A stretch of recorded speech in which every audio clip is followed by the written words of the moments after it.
taarifa tuliyokuandalia katika chumba chetu cha habari. Jina langu ni Live Juma. Kuchelewa kwa wanafunzi leo hii. Tumpate mwanahabari wetu Grace Wamreni. Mwalimu wa zamu leo hii mida ya asubuhi amesuta vikati dhidi ya wanafunzi wanaochelewa shuleni. Hii ni baada ya wanafunzi hasa wa gredi la 5 hadi la 6 kuwa katika idadi kubwa ya kuchelewa shuleni.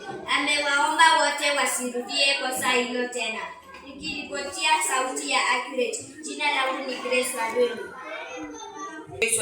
Usafi ni bora, sote tunaomba kuzingatia malengo ya usafi kwa kunawa mikono kila baada ya makuli. Hata hivyo, sote tunapaswa kuzingatia usafi wa madarasa kwa kutotupa taka ovyo. Nikiripoti kwenye mitandao yenu, jina langu ni Grace Wamreni. Nidhamu kwa wote. Tumpate mwanahabari wetu Zakaria Rahim.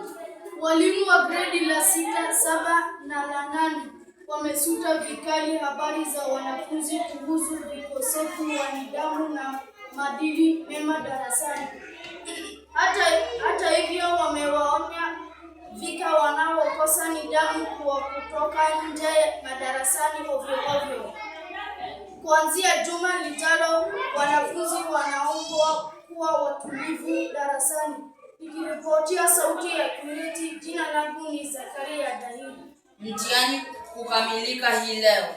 Tumpate mwanahabari wetu Bagita. Juma hii wanafunzi wa gredi la 1 hadi la 8 walifanya mtihani wao vyema. Huko wanafunzi wa gredi la 7 hadi la 8 walitarajiwa kukamilisha mtihani wao hii leo. Walimu wamewaomba wanafunzi wasalie madarasani humo iwapa muda mruduzi wale wa madarasani vya juu. Hata hivyo, wanafunzi wataendelea na vipindi vyao vya masomo. Nikiripotia katika sauti yetu ya Accurate, jina langu ni Bagita Noela. Mchezo inayotarajiwa kwa wote. Tumpate mwanahabari wetu Michelle Kikoloi.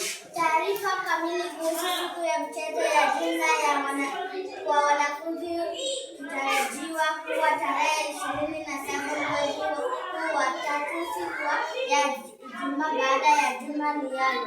Tunaomba kuwa kila mmoja kuhudhuria ili kuwa baadhi ya watakaochangia pakubwa uwepo wao utakuwapo na mchezo mbalimbali.